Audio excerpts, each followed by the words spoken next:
ನಮಸ್ಕಾರ ಕದಂಬ ನ್ಯೂಸ್ಗೆ ಸ್ವಾಗತ. ನಾನು ಸೋನಿಕಾ ಸುದೇಶ್. ಸುದ್ದಿಯ ವಿವರಗಳು. ಹುಮ್ನಾಬಾದ್ ಮತಕ್ಷೇತ್ರದ ಹಂದ್ರಾಳ್ ಗ್ರಾಮಕ್ಕೆ ಸುಮಾರು 1997ರಿಂದ ಸ್ಥಗಿತಗೊಂಡಿದ್ದ ಕೆಎಸ್ಆರ್ಟಿಸಿ ಬಸ್ ಸಂಚಾರಕ್ಕೆ ಮತ್ತೆ ಚಾಲನೆ ದೊರೆತಿದೆ. ಗ್ರಾಮಸ್ಥರು ಕೆಲ ದಿನಗಳ ಹಿಂದೆ ಶಾಸಕ ಸಿದ್ದು ಪಾಟೀಲ್ ಅವರನ್ನು ಭೇಟಿ ಮಾಡಿ ಬಸ್ ಸಂಚಾರ ಆರಂಭಿಸುವಂತೆ ಮನವಿ ಮಾಡಿದ್ರು. ಮನವಿಗೆ ಸ್ಪಂದಿಸಿದ ಶಾಸಕ ಸಿದ್ದು ಪಾಟೀಲ್ ಅವರು ಬಸವ ಕಲ್ಯಾಣ ಕರ್ನಾಟಕ ರಸ್ತೆ ಸಾರಿಗೆ ಘಟಕದ ಅಧಿಕಾರಿಗಳೊಂದಿಗೆ ಚರ್ಚಿಸಿ ಕೆಲವೇ ದಿನಗಳಲ್ಲಿ ಗ್ರಾಮಕ್ಕೆ ಬಸ್ ಸಂಚಾರ ಆರಂಭಿಸುವಂತೆ ಸೂಚಿಸಿದರು. ಅದರಂತೆ ಅಧಿಕಾರಿಗಳು ಅಗತ್ಯ ಕ್ರಮ ಕೈಗೊಂಡು ಗ್ರಾಮಕ್ಕೆ ನೂತನ ಬಸ್ ಸೇವೆ ಆರಂಭಿಸಿದರು. ಶಾಸಕ ಸಿದ್ದು ಪಾಟೀಲ್ ಗ್ರಾಮಕ್ಕೆ ಭೇಟಿ ನೀಡಿ ಗ್ರಾಮಸ್ಥರೊಂದಿಗೆ ನೂತನ ಬಸ್ಗೆ ಪೂಜೆ ಸಲ್ಲಿಸಿ ಸಂಚಾರಕ್ಕೆ ಚಾಲನೆ ನೀಡಿದರು. ಬಳಿಕ ಮಾತನಾಡಿದ ಅವರು, ಕ್ಷೇತ್ರದ ಯಾವುದೇ ಗ್ರಾಮ ಬಸ್ ಸೌಲಭ್ಯದಿಂದ ವಂಚಿತವಾಗಿರುವುದು ತಮ್ಮ ಗಮನಕ್ಕೆ ಬಂದರೆ ಸಂಬಂಧಪಟ್ಟ ಅಧಿಕಾರಿಗಳ ವಿರುದ್ಧ ಕ್ರಮ ಕೈಗೊಳ್ಳುವಂತೆ ಸಾರಿಗೆ ಇಲಾಖೆಯ ವ್ಯವಸ್ಥಾಪಕ ನಿರ್ದೇಶಕರಿಗೆ ಸೂಚನೆ ನೀಡಿರುವುದಾಗಿ ಹೇಳಿದರು. ಇದೇ ವೇಳೆ ಗ್ರಾಮದ ಅಭಿವೃದ್ಧಿ ಕುರಿತು ಸ್ಥಳೀಯ ಪ್ರಮುಖರೊಂದಿಗೆ ಚರ್ಚಿಸಿದ ಶಾಸಕರು ಸರ್ಕಾರಿ ಹಿರಿಯ ಪ್ರಾಥಮಿಕ ಶಾಲೆಗೆ ಭೇಟಿ ನೀಡಿ ಶಿಥಿಲಗೊಂಡಿರುವ ಶಾಲಾ ಕೊಠಡಿಗಳನ್ನು ಪರಿಶೀಲಿಸಿದರು.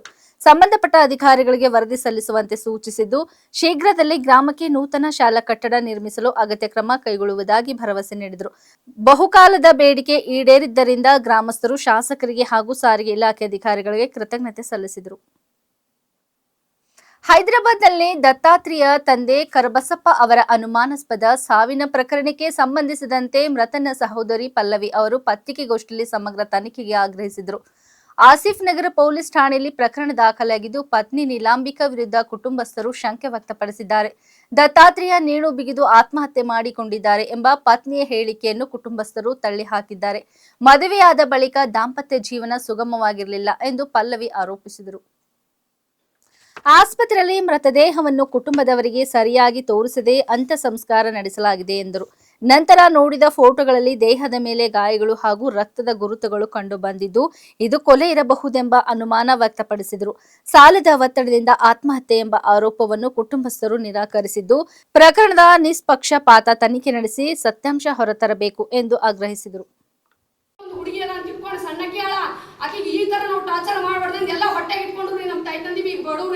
ಆಕಿ ಏನು ಶ್ರೀಮಂತ ಮನೆಗೆಲ್ಲ ಬಡವ್ರ ಆಕಿ ಚಲೋ ಇಟ್ಕೋಬೇಕಮ್ಮ. ನಮ್ಮ ಆಸ್ತಿನಿ ನಮ್ಗೆ ಒಪ್ಪೋನ್ ಇತ್ತಮ್ರಿ, ಅವ್ನಿಗೆ ಎಷ್ಟು ಪ್ರೀತಿಲಿಂದ ಬೆಳೆಸಿದೇವ್ ನಮಗ್ ಗೊತ್ತದರಿ.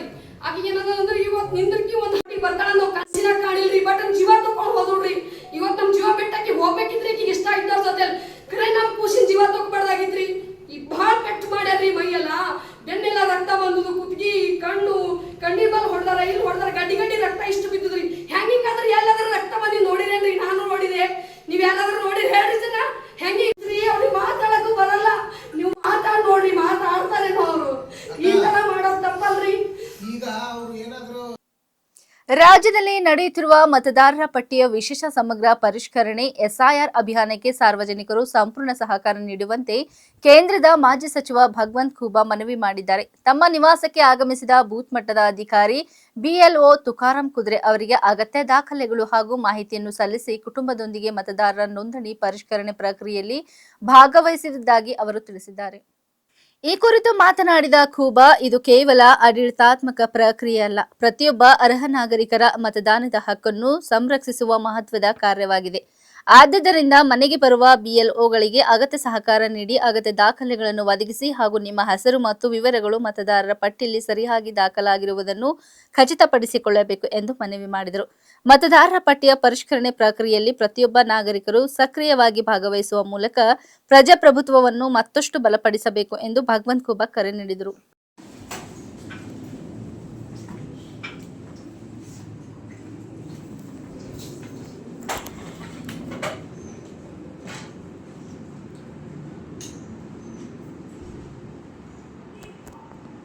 ಎಲ್ಲ ಮನೆಗೆಲ್ಲ ಕೊಡ್ಲತ್ತಿರಲ್ಲ, ಎಲ್ಲ ಜನರಿಗೆಲ್ಲ ಅನುಕೂಲ ಆಗ್ಲತ್ತದಲ್ಲ. ಎಲ್ಲ ಮನೆ ಹೋಗಿ ಸ್ವಲ್ಪ ನಮ್ಮ ಆರ್ಡಿನನ್ಸ್ ಸ್ವಲ್ಪ ಜನ ಇಲ್ಲಿ ಇಲ್ಲ, ಇಲ್ಲ, ನಮ್ಮ ಕೊಬ್ಬನವರು ಸ್ವಲ್ಪನವರು ಅವ್ರಿಗೆ ಸಂಪರ್ಕ ಮಾಡ್ರಿ. ಎಲ್ಲೆಲ್ಲಿ ಯಾರ್ಯಾರ ಮನೆ ಇರಲ್ಲ ಅವ್ರಿಗೆಲ್ಲ ಸಂಪರ್ಕ ಮಾಡಿ ಫೋನ್ ನಂಬರ್ ತಗೊಂಡು ಅವ್ರಿಗೆಲ್ಲ ಫೋಟೋ ಕಳ್ಸಿಕೊಡ್ರಿ, ಬಂದು ಹೇಳ್ರಿ. ಹೇಳಿ ಯಾರ್ದಾರು ಕಾಂಟ್ಯಾಕ್ಟ್ ನಂಬರ್ ಅದ ಅವ್ರಿಗೆ ಹಚ್ಚಿ ಅವ್ರಿಗೆ ಎಲ್ಲರೂ ಫೋನ್ ತಗೊಳತ್ತಾರಲ್ಲ, ಮಾತಾಡ್ತಾರೆ. ಎಲ್ಲರಿಗೆ ಇಂಟ್ರೆಸ್ಟ್ ಅಂದ್ರೆ ಎಲ್ಲರಿಗೆ ಜನ ಎಲ್ಲ ಖುಷಿದಲ್ಲ? ಹಾಂ ಖುಷಿ ಅದ ಸರ್. SIR ಅಂದ್ರೆ ಸ್ವಲ್ಪ ಮಾಡಿಸ್ಕೋಬೇಕಂತ ಆಗತ್ತೆ ಸರ್. ಮಾಡಿಸ್ಬೇಕು ಇಚ್ಛೆ ಆಗಿದೆ ಸರ್. ಸ್ವಂತ ಇಚ್ಛೆ ಆಗಿದೆ. ಏನಾರ ಅವ್ರಿಗೆ ಆಲ್ಮೋಸ್ಟ್ ಅಲ್ಲ ನಾವು ಹೋಗ್ಲಿಲ್ಲ ಅಂದ್ರೆ ಫೋನ್ ಮಾಡ್ತಾರೆ ಸರ್. ನಮ್ದು ಕೊಟ್ಟಿಲ್ಲ, ನಮ್ದು ಬಂದಿಲ್ಲ ಅಂತ ಫೋನ್ ಮಾಡ್ತಾರೆ ಸರ್. ಅವ್ರ ಮನೆ ಇದು ಮಾಡ್ತಾರೆ. ಅದಕ್ಕೆ ಮಂದಿಗೆ ಏನಾರ ಸ್ವಲ್ಪ ಅನಾನುಕೂಲ ಎಲ್ಲಾರು ಅನಿಸ್ತಿರ್ವಿ, ಹೌದು ಸರ್. ಅವ್ರಿಗೆ ಒಂದ್ಸತಿ ಮತ್ತೊಂದ್ಸತಿ ಮಾಡಿ ತೋರಿಸ್ತಾರೆ ಅವ್ರಿಗೆ. ಏನು ಯಾವುದೂ ಬಿಡ್ಲಾಕ ಹೋಗ್ಬೋದು. ठीक है।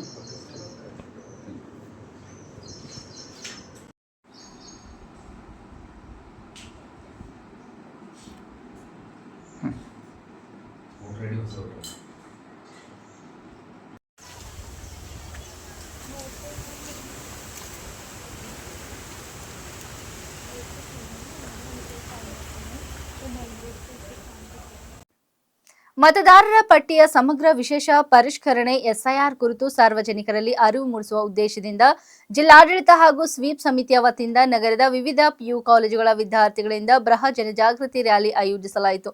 ಜಿಲ್ಲಾ ಪಂಚಾಯತ್ ಮುಖ್ಯ ಕಾರ್ಯನಿರ್ವಾಹಕ ಅಧಿಕಾರಿ ಡಾಕ್ಟರ್ ಗಿರೀಶ್ ಬದಲೆ ಅವರು ಹಸಿರು ನಿಶಾನೆ ತೋರಿಸುವ ಮೂಲಕ ರ್ಯಾಲಿಗೆ ಚಾಲನೆ ನೀಡಿದರು.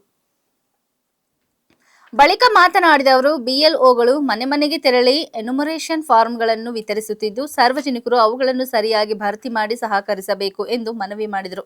ಯಾವುದೇ ಸಮಸ್ಯೆ ಅಥವಾ ಮಾಹಿತಿ ಅಗತ್ಯವಿದ್ದರೆ ಚುನಾವಣಾ ಸಹಾಯವಾಣಿ 1950ಕ್ಕೆ ಕರೆ ಮಾಡಬಹುದೆಂದರು. ಶಾಹೀನ್ ಶಿಕ್ಷಣ ಸಂಸ್ಥೆ ಅಧ್ಯಕ್ಷ ಡಾಕ್ಟರ್ ಅಬ್ದುಲ್ ಖದೀರ್ ಮಾತನಾಡಿ, ನಗರದ ವಿವಿಧ ಕಾಲೇಜುಗಳ ವಿದ್ಯಾರ್ಥಿಗಳು ನೆಹರು ಕ್ರೀಡಾಂಗಣದಲ್ಲಿ ಸೇರಿ ಎಸ್ಐಆರ್ ಕುರಿತು ಜಾಗೃತಿ ಮೂಡಿಸಿದರು. ವಿದ್ಯಾರ್ಥಿಗಳು ತಮ್ಮ ಮನೆ ಹಾಗೂ ನೆರೆಹೊರೆಯವರಿಗೂ ಮತದಾರರ ಪಟ್ಟಿಯ ಪರಿಷ್ಕರಣೆ ಕುರಿತು ಮಾಹಿತಿ ನೀಡಿ ಸಹಕರಿಸಬೇಕು ಎಂದು ತಿಳಿಸಲಾಯಿತು.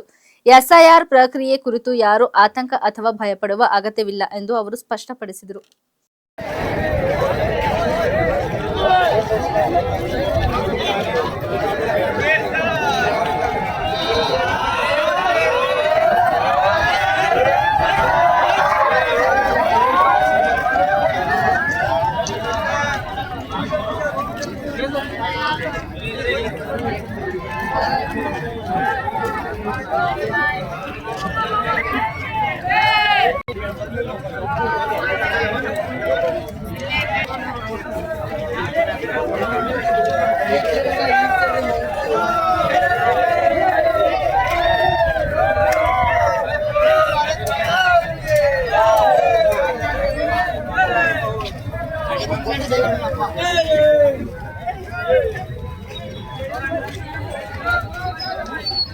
ಇವತ್ತು ಬೀದರ್ ನಗರದಲ್ಲಿನೂ ಎಲ್ಲ ಕಾಲೇಜ್ ಮಕ್ಕಳ ಜೊತೆ ಒಂದು ಬೃಹತ್ ಮಟ್ಟದ SIR ಜಾಗೃತಿ ಬಗ್ಗೆ ರ್ಯಾಲಿ ಹಮ್ಮಿಕೊಂಡಿದ್ದೀವಿ.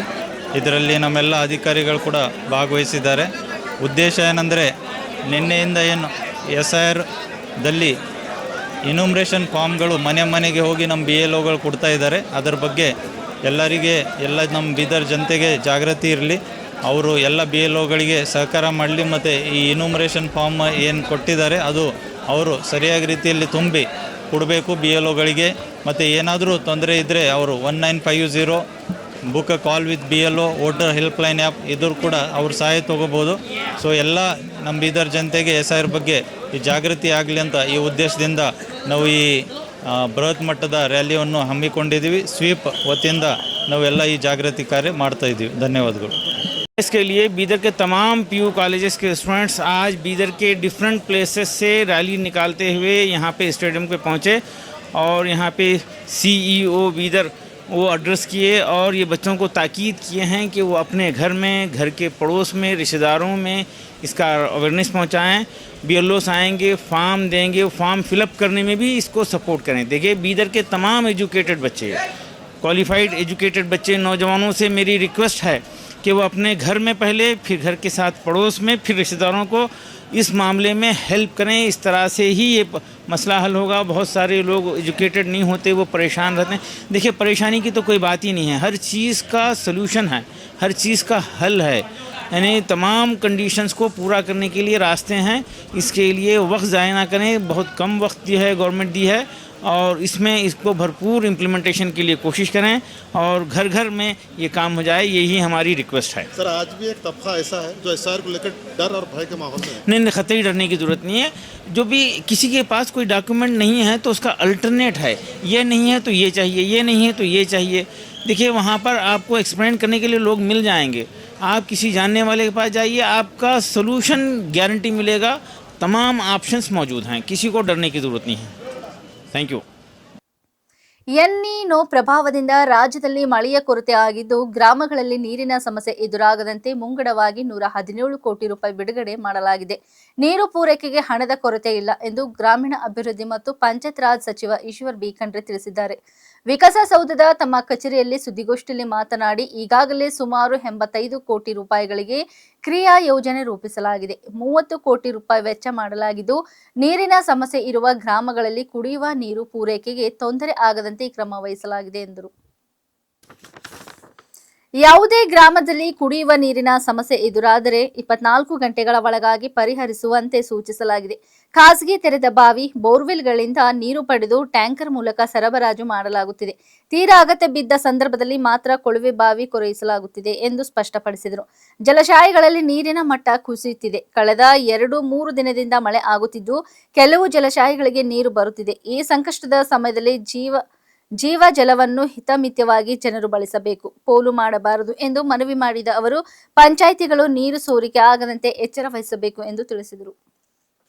ಈಗಾಗಲೇ ಸುಮಾರು 117 ಕೋಟಿ ರೂಪಾಯಿ ಎಲ್ಲ ಜಿಲ್ಲೆಗಳಿಗೆ ನಾವು ಬಿಡುಗಡೆ ಮಾಡಿದ್ದೇವೆ.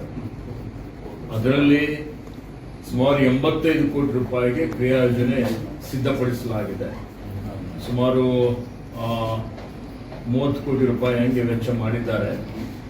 ಈಗ ಇನ್ನು ಅಂದರೆ ನಾನು ಹೇಳೋ ತಾತ್ಪರ್ಯ ಏನಪ್ಪ ಅಂತೇಳಿದ್ರೆ, ಕುಡಿಯುವ ನೀರಿಗೆ ಇವತ್ತು ದುಡ್ಡಿನ ಸಮಸ್ಯೆ ಇಲ್ಲ.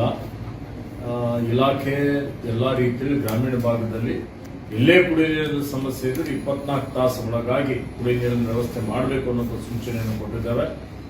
ಪ್ರಥಮ ಆದ್ಯತೆ ಎಲ್ಲಿ ಖಾಸಗಿ ಬೋರ್ವೆಲ್ಗಳನ್ನು ಬಾಡಿಗೆ ಪಡೆದು ಇವತ್ತು ಕುಡಿಯುವ ನೀರು ಸರಬರಾಜು ಮಾಡಬೇಕು ಅನ್ನೋಂಥದ್ದು, ಅಥವಾ ತೆರೆದ ಬಾವಿ ಇವತ್ತು ಬಾಡಿಗೆ ಪಡೆದು ಸರಬರಾಜು ಮಾಡಬೇಕು ಅನ್ನುವಂಥದ್ದು. ಅದರ ಇವೆಲ್ಲ ನಮಗೆ ಇಲ್ಲ ಅಂದರೆ ಟ್ಯಾಂಕರ್ ಮುಖಾಂತರ ನೀರು ಸರಬರಾಜು ಮಾಡಬೇಕು ಅನ್ನುವಂಥ ಒಂದು ಸೂಚನೆಯನ್ನು ಕೊಟ್ಟಿದ್ದೇವೆ.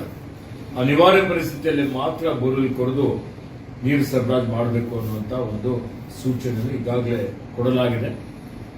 ಮತ್ತೆ ಜಲಾಶಯಗಳಲ್ಲಿ ನೀರಿನ ಮಟ್ಟ ದಿನೇ ದಿನೇ ಕಡಿಮೆ ಆಗ್ತಾ ಇದೆ. ಕೆಲವೊಂದು ಜಲಾಶಯಗಳಂತೂ ನೀರೇ ಇಲ್ಲ. ಹೀಗಾಗಿ ತಮ್ಮ ಮುಖಾಂತರ ರಾಜ್ಯದ ರೈತರಿಗೆ ಮತ್ತು ಎಲ್ಲ ಸಾರ್ವಜನಿಕರಿಗೆ ವಿನಂತಿ ಮಾಡ್ತಾ ಇದ್ದೇನೆ, ನೀರು ಜೀವಜಲ. ಒಂದೊಂದು ಹನಿ ನೀರು ಸಹಿತ ಬಹಳ ಅತ್ಯಂತ ಮಹತ್ವ ಇದೆ. ಹೀಗಾಗಿ ನೀರು ಸಂರಕ್ಷಣೆ ಮಾಡುವಂಥದ್ದು, ಮಿತವಾಗಿ ಬಳಸುವಂಥದ್ದು ನಮ್ಮೆಲ್ಲರ ಕರ್ತವ್ಯವಾಗಿದೆ. ಆ ನಿಟ್ಟಿನಲ್ಲಿ ಯಾವುದೇ ಏನು ನೀರಿದೆ, ನೀರನ್ನು ದುರ್ಬಳಕೆ ಮಾಡಿಕೊಳ್ಳುವಂಥದ್ದಾಗಲಿ ಅಥವಾ ಏನು ಸೋರಿಕೆ ಆಗ್ತದೆ, ವಾಸ ಗ್ರಾಮ ಪಂಚಾಯತ್ ಮಟ್ಟದಲ್ಲಿರ್ಬೋದು, ಪಟ್ಟಣದಲ್ಲಿರ್ಬೋದು, ಸುಮಾರು 20%, 30% ನೀರು ಸೋರಿ ಹೋಗ್ತದೆ.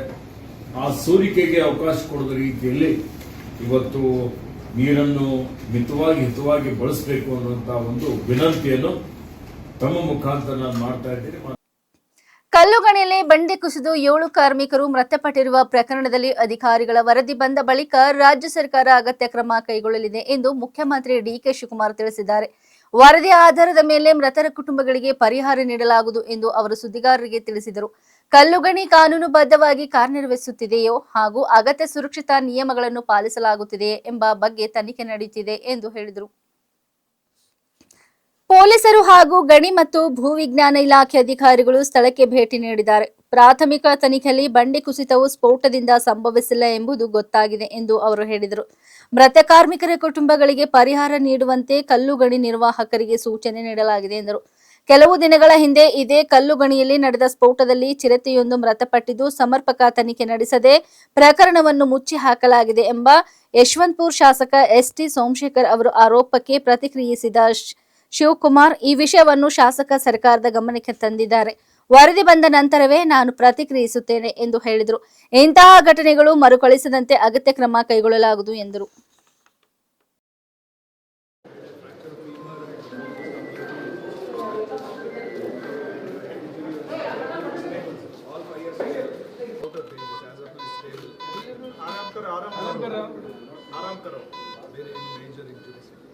We have done abdominal scan and ಈ ಕಲ್ಲು ಕೂಡಿಲ್ಲ, ಇದು ಒಂದು ಲೇಯರ್ ಬೇರೆ ಇದೆ, ಬಟ್ ನೋಡೋ ಕಣ್ಣಿಗೆ ಗೊತ್ತಾಗಲ್ಲ. ಸರ್ ಮೊಬೈಲ್ ಹಿಂದೆ ಸರ್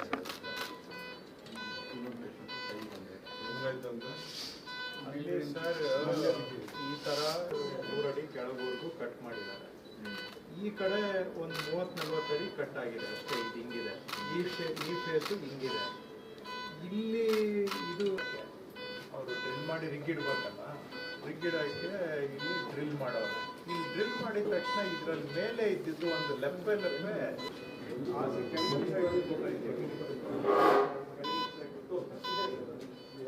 ಇನ್ನೊಂದು ಫೇಸ್